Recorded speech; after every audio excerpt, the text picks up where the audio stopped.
এবং বাংলাদেশের মানুষ সেই সিদ্ধান্তের উপরে বিশ্বাস আস্থা রেখে যখন রাজপথে নেমেছে, আন্দোলন করেছে, সংগ্রাম করেছে, তখন স্বৈরাচার শেখ হাসিনার সরকার আর থাকতে পারে না। স্বৈরাচার শেখ হাসিনার সরকার কিভাবে পালিয়ে গেছে আপনারা দেখছেন না, দেখেছেন না? কিভাবে হেলিকপ্টারে করে গণভবন থেকে পালিয়ে গেছে। এটা বাংলাদেশের ইতিহাসে সাক্ষী হয়ে থাকবে। এখনো যারা আওয়ামী লীগ করতে চান বা আওয়ামী লীগের নাম জবেন, আপনাদের লজ্জা হওয়া উচিত। অবশ্য আওয়ামী লীগের কোনো লজ্জা নাই, কারণ এটা আমরা দেখেছি গত 17 বছর ধরে এদেশের সাধারণ মানুষ যখন বারবার বলেছে, আমরা যখন দাবি জানিয়েছি যে বাংলাদেশে একটি অবাধ সুষ্ঠু নির্বাচন প্রয়োজন, এদেশের জনগণের যে ভোটের অধিকার, তাদের যে দাবি, তারা ভোট দিতে চায়। আপনারা গত 15 বছর কেউ ভোট দিতে পারছেন?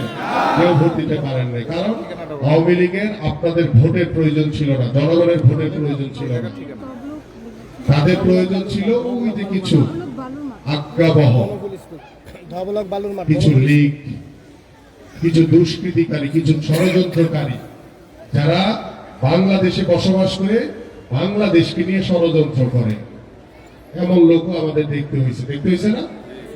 যে বাংলাদেশে বসবাস করে, তার জন্ম এখানে, সে আবার বাংলাদেশের জনগণের সাথে ষড়যন্ত্র করে। তো সেই সব লোকের কি বাংলাদেশে থাকা উচিত?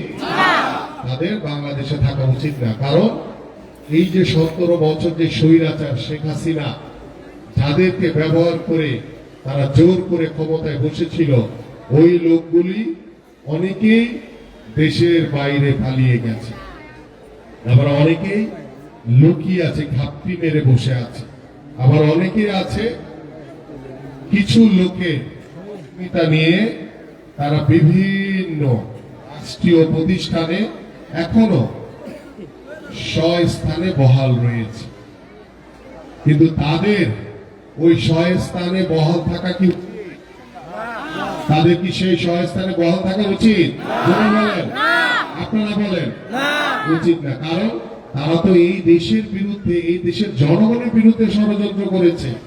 তারা কিভাবে এখনো আওয়ামী লীগের সরাসরি যারা দোষক ছিল, তারা কিভাবে বিভিন্ন জায়গায়, আমরা বারবার অন্তর্বর্তীকালীন সরকারের কাছে আহ্বান করছি যে দ্রুত সময়ের ভিতরে সেই স্বৈরাচারের যারা দোষর রয়েছে, যারা বিভিন্ন রাষ্ট্রীয় প্রতিষ্ঠানে এখনো বসে আছে, তাদেরকে দ্রুত সময়ের ভিতরে অপসারণ করুন, তাদেরকে নির্মূল করুন, তাদেরকে আইনের আওতায় এনে জাতির সামনে বিচার করুন। কারণ তারা ষড়যন্ত্রকারী, তারা স্বৈরাচার, তাদের তো বাংলাদেশে কোনো স্থান হওয়ার কথা না। কিন্তু কিছু লোকের সহযোগিতা নিয়ে তারা এখনো স্থানে বসে আছে। এই জন্য এটা দায়ভার কিন্তু আমাদের এই অন্তর্বর্তীকালীন সরকারকে নিতে হবে। কারণ আমরা আরেকটি কথা বারংবার বলছি যে বাংলাদেশের মানুষ ভোট দিতে চায়, গত 15 বছর ধরে তারা ভোট দিতে পারে নাই। বাংলাদেশের মানুষ এদেশের জনগণের সরকার চায়। আপনাদেরকে দায়িত্ব দেওয়া হয়েছে, আমরা আপনাদেরকে সহযোগিতা করছি, এদেশের সাধারণ মানুষ আপনাদেরকে সহযোগিতা করছে।